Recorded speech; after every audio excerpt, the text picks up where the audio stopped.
Hi everyone. This story is about my boyfriend at the time's Cougar Landlord.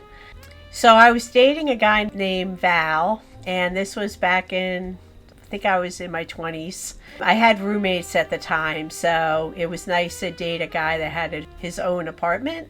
But apparently it didn't really work out that way because his landlord was very intrusive. She liked him as more than a friend. Yeah, it was very awkward to say the least. He rented this house that it was like a mother-daughter house. There was 2 garages, so he was supposed to get a garage, but they only rented him out this one little portion. And his room, the upstairs part, was more like a loft. It was his bedroom, but it didn't really work out that way because it was not a very tall ceiling. It was kind of cramped. So anyway, Val moved into this apartment. Val was from Czech Republic. He didn't really know what tenant rights were in US. He just wanted to keep a low profile. He was getting his citizenship here and working at a job, but he was also going to school at night. He was working at an IT job during the day, and he was going to school for software development at night at the local community college. So he moved in, and the landlord was about 50-something years old, and she was a single mom. She had a son about Val's age, and she was friendly at first, but there was always something that she was like holding something back. There was always something a little off about her, in my opinion. Val, though, he is very trusting. He thinks the best of people and always gives people the benefit of the doubt. So I did try to tell him that there was something off about this woman, but he thought I was being paranoid. So I just kind of dropped the subject because I'll pick my battles. But anyway, so he moved into this apartment, and one of the first nights he was there, she came over with a bottle of wine and 2 glasses. His landlord's name is Marta. Val was a little shocked because, he wasn't used to somebody being like above and beyond nice to him. So he almost took that as a plus, that she was nicer than anybody else he had ever dealt with. So he was taken in right away by her. So she was pouring him wine, and he was very cautious. He didn't want too much wine because he kind of started feeling uncomfortable, I guess. There were times when she just came over here and there. She found excuses to talk to him. And one night he was working on a homework assignment. It was pretty late.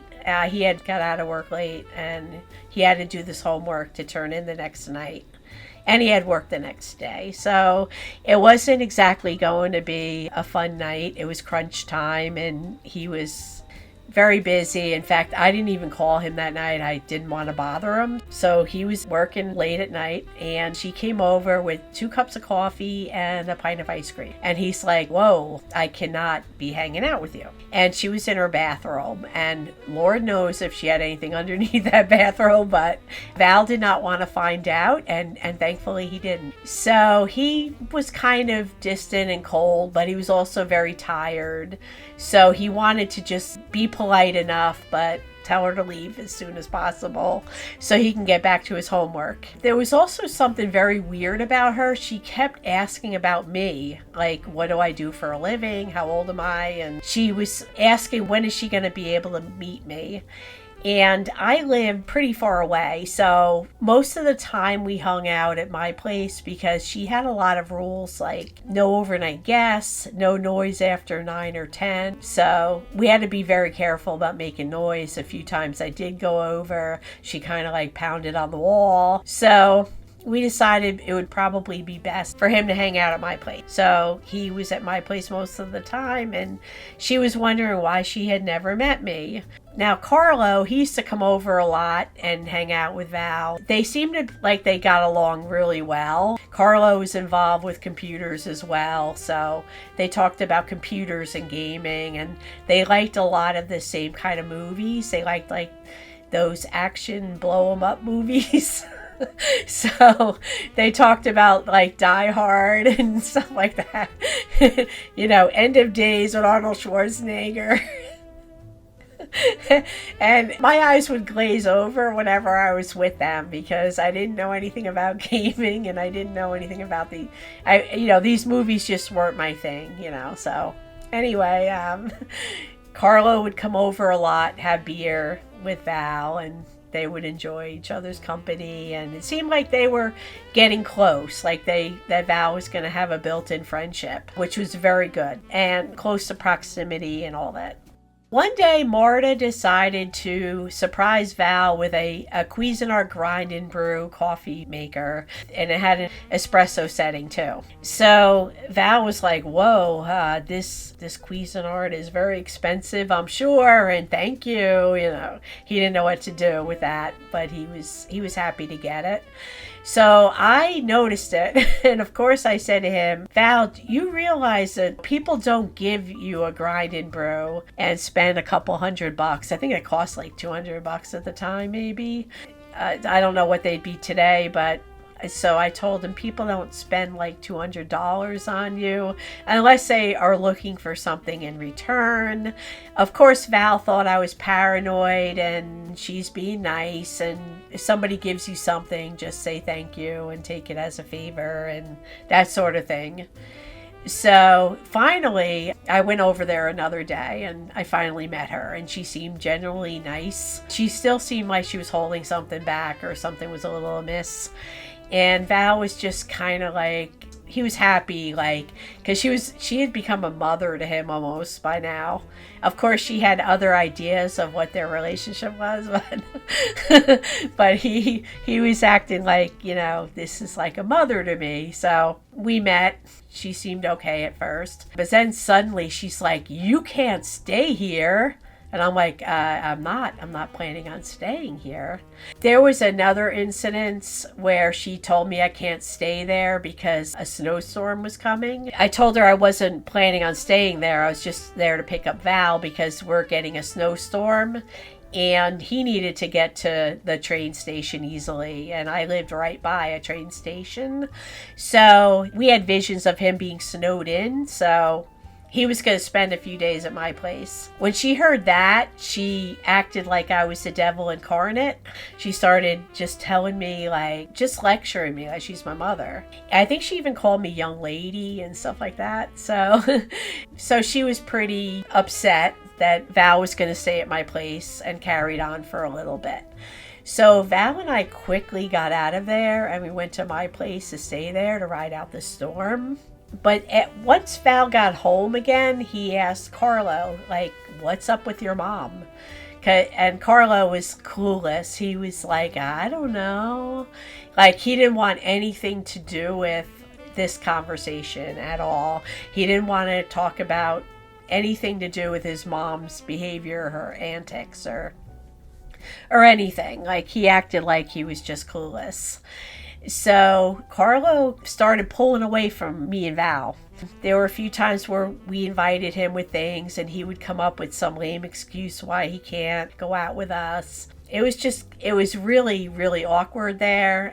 Another night I did go over to Val's house and the mother was banging on the door, wanting to come in and talk to Val, and she's like, "This is important," and things like that. So of course Val and I we wanted to have a night out, so we just, like, I think we just pretended we're not home or we weren't there or something, or maybe we're sleeping, but you know, we just quieted everything down, and eventually she went away. So another night she knocked on Val's door and he was there by himself. So he decided to let her in and she started crying. And she's like, "I'm sorry, I have to let you go." Like, all dramatic. And Val's like, "What's up with this? Like, let me go? Like, what are you, an employer? And, you know, you have to lay people off? Or, you know, what's going on here?" So she told him that she cannot have a young man living in her apartment who dates girls who are not nice. So she basically told him he's evicted. And he's like, "Okay, when do I have to be out by?" And she says, like, "As soon as possible." And he's like, "What? Excuse me? How am I going to be out of here as soon as possible?" And he didn't know his rights. And in our state, a landlord you have to give each other 30 days notice. Whether a landlord gives a tenant 30 days notice, a tenant gives a landlord 30 days notice, you're basically bound to that. And I told him later, and I told him he could sue her, but he ended up not pursuing that. But at the moment, he was like, where am I supposed to go in 2 days? And she said, you could stay with your girlfriend. So, of course, Val was mad because I have roommates and he couldn't stay there that long. And my living situation was a little weird because I had two roommates and we lived in a privately owned apartment, and the landlord, well, he could see if we were coming and going because he lived downstairs from us, and we couldn't just have another roommate. We could have people stay over. He was actually fine about everything, but we just couldn't have somebody living in our place or moving stuff in. He would have known. So Val definitely had to scramble and find and line something up, which he did. Actually, he had another friend that said he could use a roommate, so he ended up moving in there. But he was pretty pissed off that night, and he just said to her, all right, let me go so I can plan what I'm going to do within these few days. I have work, I have school, but I have to plan what I'm going to do, so I really need you to go now so I could get on with this. And of course she wanted to stay and talk to him for some reason, and he said, there's nothing to talk about. You threw me out, so just leave, okay? Bye. So after the eviction, Carlo was avoiding Val, practically running in his house. He would not talk to Val at all. I don't know. He was just ducking him. And he would be relieved if Val, once Val started just avoiding him as well, Carlo relaxed a little bit, but he still did not want to talk to Val.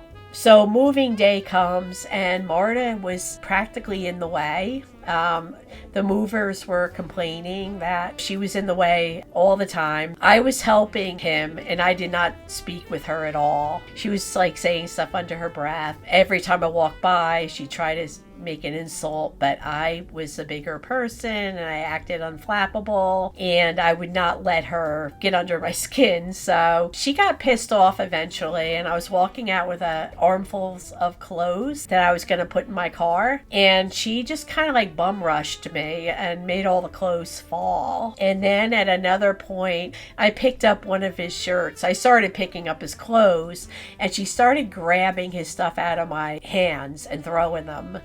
I don't know what she hoped to accomplish with that, because she was holding up the works, and if she wanted him out that quickly, she should not have been holding up the works. In fact, she already had an ad in the paper, because back then we had, we were still doing newspapers, but she still had Craigslist. She had an ad there.